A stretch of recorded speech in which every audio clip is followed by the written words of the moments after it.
आचार्य गुरुवर विद्यासागर मुनि महाराज,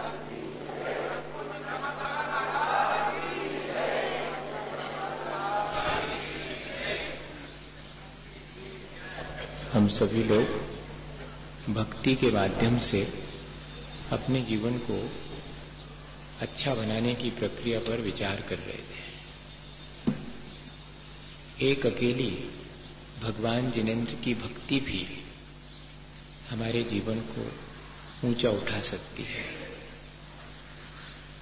16 कारण भावनाओं में जब अपन ने एक अरग भक्ति भावना पर विचार किया था, तब भी अपन ने यह अनुभव किया कि यदि हम भक्ति को श्रद्धा पूर्वक और भगवान के प्रति, उनके गुणों के प्रति अनुराग पूर्वक करते हैं और उनके जैसे बनने की भावना हमारे भीतर जागृत हो जाती है, तो ऐसी भक्ति भी हमारे जीवन को अच्छा बनाती है। तो इस तरह की भक्ति के लिए कई बार ऐसा लगने लगता है कि ज्ञान चाहिए, भगवान के गुणों का चिंतन करना, उनके गुणों का स्मरण करना, उसके लिए ज्ञान चाहिए। लेकिन वादिराज महाराज भक्ति करते हुए कुछ और ही बात कहते हैं। शुद्धे ज्ञाने सुचिनी चरिते सत्यपि स्वयं अनीचा भक्तिर्नोचेत अनवधि सुखा वंचिका कुंचिके शक्योद्घाटम भवती ही कथम मुक्ति कामस्य पुंसो मुक्ति द्वारम परिदृढ़ महा मोह मुद्रा कवाटम। है आपके पास बहुत शुद्ध ज्ञान, रखे रहो, ऐसा कह रहे हो। सुचिनी चरिते, बड़ा पवित्र है आपका आचरण, रखे रहो। क्या होने वाला? बड़ा आश्चर्य लगता है। उधर एक तरफ तो हम विचार करते हैं सारी चीजों का ज्ञान के माध्यम से, और लगने लगता है कि बिना हमें तो ज्ञान के और कुछ काम ही नहीं हो सकता। और यहां कह रहे हैं कि आपके पास बहुत शुद्ध ज्ञान है, रखे रहो। क्या होने वाला? आपका बहुत व्रत नियम संयम बहुत है, आपका चारित्र बहुत ऊंचा है आपका, रखे रहो, क्या फर्क पड़ने वाला? तो कहना क्या चाह रहे हैं? क्या इनके बिना हो जाएगा कल्याण? नहीं, ऐसा नहीं कहना चाह रहे हैं। इनके बिना भी कल्याण होगा नहीं, लेकिन इनके द्वारा ही कल्याण हो जाएगा, ऐसा भी नहीं है। शुद्ध ज्ञान के मायने हैं ऐसा ज्ञान जो हमें स्वतंत्र कर दे, हमें मुक्त कर दे। और ऐसा ज्ञान वो तो श्रद्धा पूर्वक ही होगा। तो श्रद्धा से रहित जो ज्ञान है, जो मुक्ति में कारण नहीं है, वो वाला ज्ञान कितने भी अपने पास रखे रहो, कुछ नहीं होने वाला। ये कहना चाह रहे हैं। बिना श्रद्धा के कितने ही व्रत उपवास नियम का पालन कर लो, जिनेंद्र भगवान के मार्ग पर चलते हुए अगर उनके मार्ग में श्रद्धा नहीं है, तो वो किया हुआ चारित्र का पालन भी कोई ज्यादा जीवन को अच्छा बनाने में कारण नहीं बनेगा। ये कहना चाह रहे हैं। बहुत किसी व्यक्ति को तत्व ज्ञान हो सकता है, बहुत तत्व चर्चा कर सकता है, लेकिन जरा सी विपरीत परिस्थिति में विचलित भी हो जाता है, तो उसका वह तत्व चर्चा और तत्व ज्ञान उसके आत्म कल्याण में कारण नहीं बनेगा। ये कहना चाह रहे हैं। कोई व्यक्ति घंटों व्याख्यान दे सकता है, लेकिन जरा सी बात पे हो सकता है कि कलह करने लगे, तो कहते उसका वह व्याख्यान व्यर्थ हो गया। कोई व्यक्ति 11 अंग और 9 पूर्व का पाठी विशिष्ट ज्ञान का क्षयोपशम होने पर प्राप्त कर सकता है इतना ज्ञान, लेकिन भीतर में भगवान जिनेंद्र के प्रति श्रद्धा नहीं है, तो उसका यह अपार ज्ञान भी उसके कोई नहीं आएगा। जिस ज्ञान से कुछ थोड़े से प्रश्नों का समाधान मिल जाए, लेकिन जीवन समस्याओं से घिरा रहे, वो ज्ञान कोई काम का नहीं। ज्ञान वो है जो कि जीवन का समाधान दे सके, और ऐसा ज्ञान बिना श्रद्धा के हो नहीं सकता। इसलिए कह रहे हैं कि आपके पास बहुत ज्ञान है, बहुत आपका आचरण है अच्छा, शुद्धे ज्ञाने शुचिनी चरिते सती अपि त्वयि अनीचा भक्तिर नोचेत। अगर ऐसा होने पर भी भगवान के प्रति अनीचा भक्ति अर्थात श्रेष्ठ उत्कृष्ट भक्ति नहीं है, अगर भगवान के प्रति, जो कि वंचिका कुंचिकेयम, वह जो भक्ति है वो तो कूंची के समान है, वो तो ताली के समान है, चाबी के समान है। अगर वो नहीं है तो मोक्ष पर उसके दरवाजे पर लगा हुआ ताला वो खुल नहीं सकता। किस चीज का ताला लगा हुआ है? मोह मुद्रा कवाटम, मोक्ष के द्वार पर मोह का ताला लगा हुआ है, और उस मोह के ताले को ज्ञान और बाह्य व्रत नियम नहीं खोल सकता। खोल सकती है तो भगवान जिनेंद्र की भक्ति रूपी चाबी उस ताले को खोल सकती। बताइए, वादिराज महाराज के भक्ति करने का ढंग, उनके भक्ति करने की भावना, ये नहीं कह रहे हैं वो कि आपके ज्ञान और आचरण से कुछ नहीं होने वाला। वो ये कहना चाह रहे हैं कि ज्ञान और आचरण के साथ अगर भक्ति नहीं है तो ऐसे ज्ञान और आचरण से कुछ नहीं होने वाला। वो भगवान की भक्ति यानी कि सम्यक दर्शन, वो अगर हमारे जीवन में नहीं है, अपनी भक्ति कैसी होती है? नीचा भक्ति होती, अनीचा नहीं होती।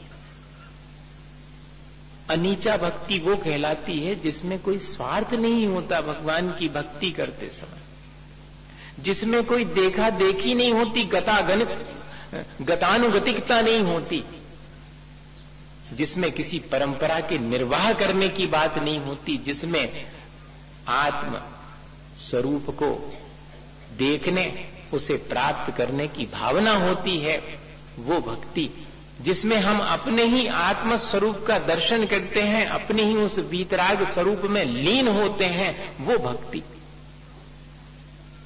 भक्ति वास्तव में भगवान के स्वरूप में लीन होना यानी अपने ही वीतराग स्वरूप में लीन होना है। ऐसी अगर किसी के पास भक्ति है तो वो उत्तम भक्ति है, और बाकी जो भक्ति के बाह्य क्रियाएं हैं वो सब उसी में कारणभूत हैं, लेकिन उन्हीं को हम भक्ति न मान लें। वो तो भक्ति के लिए कारणभूत बाह्य क्रियाएं हमने की हैं। भक्ति तो अंतरंग में, भावों में होगी। भगवान के गुणों के प्रति जब अनुराग उमड़ेगा, उनके जैसे बनने की भावना उमड़ेगी, तब जाकर के वास्तव में हम अंतरंग में भक्ति कर पाएंगे। देखा देखी भक्ति करने से या स्वार्थ वश भक्ति करने से हमारा वो लाभ नहीं होगा जो लाभ हम चाहते हैं। हानि होगी ऐसा नहीं समझना, सो तो होगा लाभ। भगवान की भक्ति चाहे स्वार्थ से करो और चाहे परंपरा से करो, लाभ ही होगा, हानि कुछ नहीं होने वाली। लेकिन जैसा लाभ हम चाहते हैं भैया वैसा नहीं होगा, घाटे की सौदा हो गई। जितना लाभ मिलना था वो ने मिल करके थोड़ा बहुत मिल जाएगा, थोड़ा अच्छे श्रेष्ठ कर्मों का बंद हो जाएगा, बाकी पापों की निर्जरा तो नहीं होगी। और अगर कर्मों की निर्जरा करने वाली भक्ति करनी है तो वो भक्ति तो निस्वार्थ भाव से भगवान के वीतराग स्वरूप को स्वयं प्राप्त करने के लिए ही की जाएगी, ये कहना चाह रहे। एक धोबी की घटना है कि उसके यहाँ पर एक गधा था। धोबी को तो गधा चाहिए पड़ता अपने कपड़े वगैरह धुल करके ले जाने के लिए, तो उसके यहाँ पला हुआ था गधा। और उसके यहाँ पर क्या हुआ कि एक बिल्ली भी रहने लगी, बिल्ली भी पल गई। तो बिल्ली ने दिए बच्चे, अब वो छोटे छोटे से बच्चे थे, तो वो उसको गोद में ले लेता, और गोद में ले लेता तो वो बच्चे उसका मुंह भी सूंघते और उसको पंजे भी मार देते। पर ऐसा करने पर भी वो जो मालिक था तो वो उसको बहुत प्यार करता। तो गधे के बच्चे ने भी सोचा कि ऐसा मैं करूंगा तो मुझे मेरा मालिक बहुत प्यार करेगा। अब बताओ, अगर बिल्ली के बच्चे जैसा गधे का बच्चा भी वैसे ही प्यार व्यक्त करने लगे तो होगा कुछ काम। आया समझ में? भैया भगवान के प्रति अनुराग हमारे अंतरंग से होना चाहिए। जे करते हैं वे करते हैं, करो चाहिए इसे करो, ऐसा नहीं। हमारे अंतरंग में देखा देखी नहीं, स्वार्थवश नहीं, मेरे आत्म कल्याण की दृष्टि से मैं अपना कर्तव्य मान करके उसको अंगीकार करूं भक्ति को, तो वो भक्ति इतनी आसानी से हमारे जीवन को अच्छा बना सकती कि हम सोच भी नहीं सकते। ज्यादा मेहनत करने की आवश्यकता नहीं। हमारे ख्याल से तो जितनी संसार में हम मेहनत करते हैं वो करना छोड़ देवें तो हमें आसानी से मेहनत कौन सी करना पड़े। राग द्वेष में मेहनत करने भैया, और काय की मेहनत। हमारे ख्याल से तो जितनी मेहनत राग द्वेष कर रहे हो तो वीतरागता में भैया आज तक कोई बताओ। वीतराग भाव रखने में कोई मेहनत नहीं है। सारी मेहनत संसार में है तो राग द्वेष की मेहनत है। लोग कहते कि महाराज आप दिन भर काम में लगी रहे, थक जात हुई। हमने कि हम नहीं थकत, हम जब थकत जब को राग द्वेष करने लगत तो थक जात। अब भैया हमसे नहीं हो जो, और कोई कहीं कोई मेहनत नहीं करनी पड़ती। वीतराग भाव धारण करने में तो कोई मेहनत नहीं, और वही भक्ति का उद्देश्य है। उस वीतराग भाव को कहीं कोई परिश्रम की वहां पर आवश्यकता नहीं है। प्रच्छन्न खलवय मगमयी रंधकारई समन्तात् पंथा मुक्ते स्फुटित पदा क्लेशगर्तई रगादई तत्कस्तेन व्रजित सुखतो देव तत्वावभासी यद्यग्रे अग्रे न भवति भवद भारती रत्न दीपा। वादिराज महाराज फिर भगवान की भक्ति करते हुए आगे कहते कि भगवान ये जो मोक्ष का मार्ग है, पंथा मुक्ते, यह जो मोक्ष का मार्ग है प्रच्छन्ना, ढक गया है। कैसे ढक गया भगवान?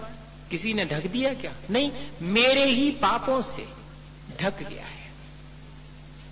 जैसे अंधेरे से मार्ग ढक जाता है सो सूरज की रोशनी आने पर वह पुनः प्रकाशित हो जाता है, ऐसे ही कोई मेरे मोक्ष मार्ग को आकर ढकता नहीं है। मेरे मोक्ष मार्ग को मैं ही अपने पापों से ढक लेता। क्लेश गर्तई रगादई स्फुटित पदा, और ऐसी स्थिति में जब मैं उन पापों में लिप्त होकर के अपने मोक्ष मार्ग को ढक लेता हूं तो फिर मेरे पैर भी उस मोक्ष के मार्ग में ऊंचे नीचे पड़ने लगते हैं, क्योंकि मार्ग तो ऊबड़ खाबड़ है। जब पाप से ढका हुआ है तो दिखाई ही नहीं पड़ेगा, और उस पाप के उदय में उस मार्ग में गड्ढे बहुत हो जाते हैं। कौन से गड्ढे? क्लेश गर्तई रगादई है, बहुत बड़े बड़े क्लेश के उसमें गड्ढे भी हैं। अब बताओ भगवान की ऐसे में उस मार्ग पर कोई चले तो कैसे चले? वाह, उतरो नीचे, वाह भाई वाह। उसको वो दिख गया ऊपर, खाने की चीज लग रही उसको।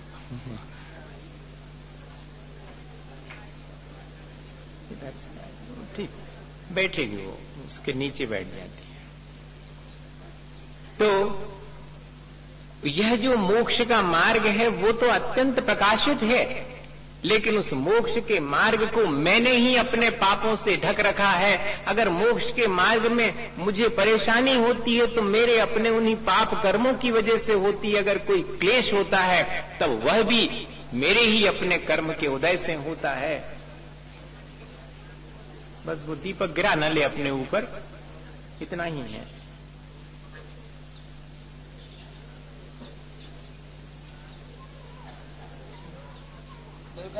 हाँ, वो दीपक का भय है उसको। तब फिर कोई क्या करे भगवान उस मोक्ष के मार्ग पर? कह रहे हैं भगवान की भक्ति करते हुए वादिराज महाराज, स्तपुटित पदः क्लेश गर्तई रगादई तत्कस्तेन व्रजति सुखतो देव तत्वावभासी यद्यग्रे न भवति भवत भारती रत्न दीपा। कोई कैसे चल पाएगा भगवान उस मोक्ष के मार्ग पर, अगर उस मार्ग को प्रकाशित करने वाली आपके वचन रूपी दीपक, आपके वाणी रूपी दीपक की ज्योति अगर आगे आगे नहीं हो, या जग्रे अग्रे आगे आगे अगर आपकी वाणी, आपके द्वारा कहे गए वचन वो ध्यान में रखता है, तो उसका मार्ग बहुत आसान हो जाता है। वादिराज महाराज अपने जीवन के स्वयं के बारे में कह रहे हैं कि अगर मुझे कोई व्याधि हुई है, अगर मेरे जीवन में मोक्ष मार्ग पर चलते हुए कोई कष्ट आया है, मेरे मोक्ष के मार्ग में मुझे थोड़ी सी मुश्किल आई है, तो उसका कारण और कुछ नहीं है, मेरे अपने पूर्व संचित पाप कर्म ही हैं। लेकिन उसके बावजूद भी मेरे मोक्ष के मार्ग पर मैं आसानी से चल सकता हूं। कैसे? वो हम सब के लिए कह रहे हैं, क्योंकि हम सब संसार में कोई कमती दुखी है, कोई ज्यादा दुखी है, पर यहाँ सब दुखी हैं, सब विपत्ति से घिरे हुए हैं, सब संकट से ग्रसित हैं। सबसे बड़ा संकट तो अपने भीतर ही लाए फिर रहे सब जने, मोह का संकट, मिथ्यात्व का संकट तो भीतर ही अपने लिए फिरते हैं, और दूसरे संकट की क्या बात करें। कहते सब उस संकट से, विपत्ति से घिरे हुए हैं, और मोक्ष के मार्ग पर चलना कैसे आसान होगा अगर आपके वाणी रूपी दीपक आगे आगे ना हो। अर्थात मोक्ष के मार्ग पर चलना आसान हो सकता है सारी विपत्तियों के बावजूद भी इस भक्ति के माध्यम से, क्योंकि भक्ति जो है वो मोक्ष मार्ग पर चलने वाले के लिए प्रकाश के दीपक के सन प्रकाश देने वाली है। क्योंकि भक्ति करने वाला क्या स्थापित कर लेता? भगवान से संबंध स्थापित कर लेता है। जैसे जिससे हमारा अनुराग होवे वही से बातचीत हो पाती, बताओ? नहीं हो। 1000 आदमी मिलत हुई है रास्ता में, सबसे करत जय जिनेन्द्र, नहीं जो उनसे थोड़ी चिनार हो उसे करत, उसने 4 बातें और ज्यादा पूछ लेते कि क्या भैया कैसे हो हैं। अब भगवान से अगर हमारी पहचान हो जावे भक्ति के माध्यम से, उनके प्रति हमारा अनुराग हो जावे, तो फिर हम उनकी बात समझने लगते हैं, फिर पूछने लगते हैं अपने कल्याण के लिए। वही तो वो जो कल्याण के लिए भगवान निरंतर हमारे कह रहे हैं, उनकी वाणी वो फिर हमारे लिए दीपक का काम करती है और आसानी हो जाती। वादिराज महाराज भी यही कह रहे हैं कि मैं ये नहीं कह रहा हूं भगवान कि मेरे इस व्याधि आप दूर कर दो, मैं आपकी भक्ति से अपनी व्याधि दूर करवाने के लिए नहीं आया हूं। मैं तो आपको सिर्फ ये बताने आया हूं कि इस तमाम व्याधि के बावजूद भी मेरे मोक्ष के मार्ग में मुझे जरा भी मुश्किल नहीं है। क्यों नहीं है मुश्किल? क्योंकि आपकी वाणी का चिंतन करता रहता हूं, सो ये सारे दुख भी होते हुए दुख मुझे दुखी नहीं कर पाते। दुख हो सकता है लेकिन वो मुझे दुखी करे ऐसा नहीं। परेशानियां हो सकती लेकिन मैं परेशान हूं ये अनिवार्य नहीं है, वो मेरे ऊपर निर्भर है कि सारी परेशानियों के बावजूद भी मुझे परेशान होना कि नहीं होना, मुझे तत्व चिंतन करना है या कि उन परेशानियों का चिंतन करना, ये मेरे ऊपर निर्भर करता है। इसलिए मोक्ष मार्ग इस तरह की स्थिति निर्मित होने पर भी भक्ति के माध्यम से तमाम विपत्ति और संकटों के बावजूद भी भगवान का भक्त अगर कोई है तो आसानी से उस मार्ग पर बिना किसी बाधा के चलता रहता है। क्यों? क्योंकि उसको सहारा है, उसको प्रकाश दिखता रहता है कि भगवान ने तो मुझे ये कहा था, मेरा स्वरूप तो ये है, मैं कहां जो है इसमें पड़ गया। 4 मेढक थे, एक पटिया पर बैठे और नाव में बह रहे थे।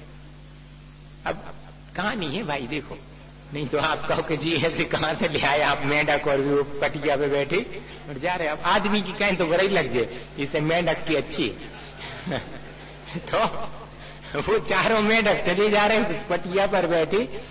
तो एक के मन में आया तो वो कहता है कि देखो तो जी पटिया सजीव है, बह रहा है, पटिया चल रहा है।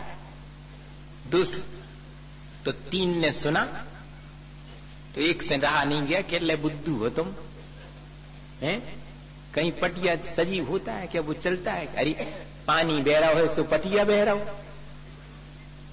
तो दूसरे ने अपनी बात कह दी कि पानी की वजह से पटिया बह रहा। अब तीसरे को कहां शांति, कह ले सुनो, ने पानी बह रहा हो ने पटिया बह रहा हो, अपने मन में विचार बह रहे सो अपन को ऐसा लग रहा हो। वो भी बिल्कुल सही था, वो भी नहीं थी। और 3 सब एक दूसरे से ज्यादा जबरदस्त। अब चौथा वाला जो है वो, अब लेकिन तीनों अपनी अपनी बात पे अड़ी। पहला कहता है कि पटिया बह रहा, दूसरा कहता नहीं पानी बह रहा, तीसरा कहता है कि अरे ये तो विचारों का प्रवाह है। चौथा चुपचाप बैठा हुआ है। भगवान की वाणी तो कैसी है? वस्तु स्वरूप को, हमारे आत्म स्वरूप को यथावत दिखाने वाली है, किसी एक पहलू से नहीं, वो तो समस्त समग्र वस्तु को दिखाने वाली ऐसी वाणी का आलंबन कोई लेवे तो फिर देखिएगा कि कैसे उसके मोक्ष मार्ग में बाधा आ सकती है, कैसे उसको संसार के दुख सुख जो है वो तकलीफ दे सकते हैं। ये कहना चाह रहे हैं भक्ति के माध्यम से। तो चौथे वाले से पूछा कि क्या भैया तुम भी तो कहो कछु? सो कह ले तुम तीन ही जने सही हो, हमें जई कहने और कछु अकेले लड़ो ने कि नहीं पटिया ही सही है, बैरव है कि नदिया ही बह रही के विचार ही, तीनों चीजें सही है। लेकिन कहते हैं कि उन तीनों को जा बात नहीं जमी, सुबह उच के सो तीनों ही डूब गए। अपने साथ भी यही है, अपना ज्ञान इसी तरह का है, वो हमारे लिए ज्योति नहीं दे पाता। भगवान की वाणी तो अपन को मिली, वो ज्ञान तो अपन को प्राप्त हुआ, लेकिन कौन सा ज्ञान सही है? सापेक्ष ज्ञान ही सही है। भगवान की वाणी तो उसी अनेकांत स्वरूप का हमें दर्शन कराती है, जिसके माध्यम से हम हर परिस्थिति का विचार करके सापेक्ष रूप से और अत्यंत समता भाव को धारण कर लेते कि ठीक है, सपेक्षा से ये बात ठीक है, सपेक्षा से ये बात ठीक है, क्यों संकलेश में पड़े, क्यों राग द्वेष में पड़े। यही तो भक्ति हमारे लिए जीवन को अच्छा बनाने की प्रेरणा दे रही है। इस तरह यदि हम भक्ति के स्वरूप को ठीक ठीक समझकर और भक्ति करें निस्वार्थ भाव से उस वीतराग स्वरूप को पाने के लिए, और निरंतर उस भक्ति के माध्यम से, और भगवान ने क्या संदेश दिया है, क्या उपदेश दिया है, अपने स्वरूप को जानने का उपदेश दिया है, उसको अगर ध्यान में स्मरण में रखें तो इस संसार के राग द्वेष से, संकट से आसानी से बच सकते हैं। इसी भावना के साथ बोले आचार्य गुरुवर विद्यासागर। हे गुरुवर शाश्वत सुख दर्शक, यह नग्न स्वरूप तुम्हारा है, जग की नश्वरता का सच्चा दिग्दर्शन कर।